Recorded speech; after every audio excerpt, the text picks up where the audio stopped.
សូមជូនរឿងព្រាហ្មណ៍ភេរៈទ្វេជ្ជៈអរិយសាវកមិនដែលព្រឺដោយពាក្យគំរាមអ្នកដតីឡើយ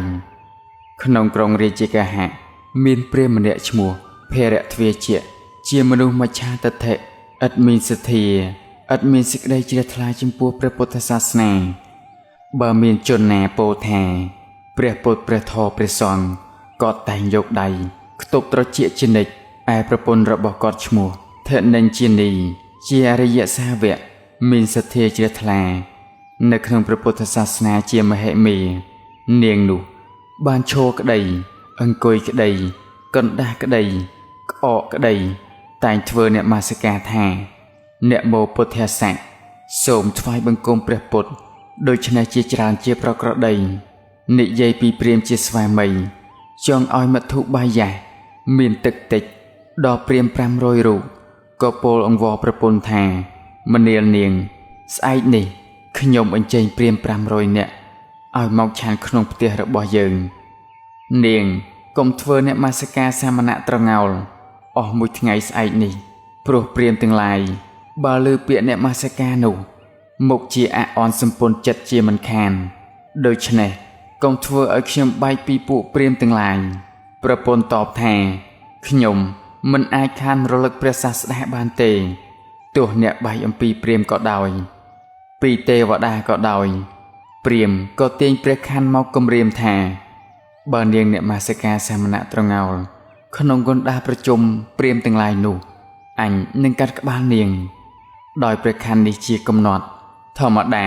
ផែនដីមិនងាយអ្នកណាឲ្យកម្រើកបានឬអ្នកណាមួយអាចបង្វិលភ្នំព្រះសមេរុបាននោះទេឯព្រះអរិយសាវកទាំងឡាយ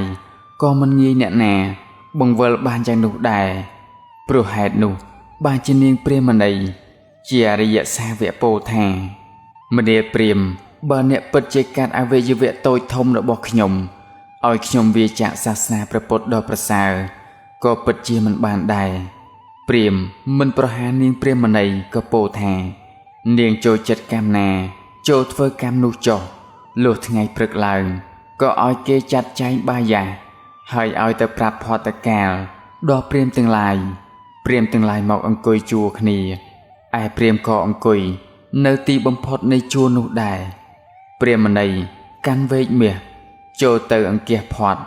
ឲ្យព្រាហ្មណ៍ទាំងឡាយប៉ះទង្គិចជើងនឹងជ្រុញហើយក៏រលឹកព្រះសាស្តាលើកក៏ប្រណម្យទៅរកវត្តវេលវ័នថានមោតស្សៈភគវតោអរហតោសម្មាសម្ពុទ្ធស្សៈអស់វរៈ3ដងលំដាប់នោះពួកព្រាហ្មណ៍ខ្លះបរិភោគរួចហើយខ្លះកំពុងបរិភោគខ្លះទៀតកំពុងលើកបាយដាក់ក្នុងមាត់លុះឮសូរពាក្យនោះក៏ហាក់ដូចជាគេយកដាវប៉ុនភ្នំព្រះសមេរុមកសំពងក្បាល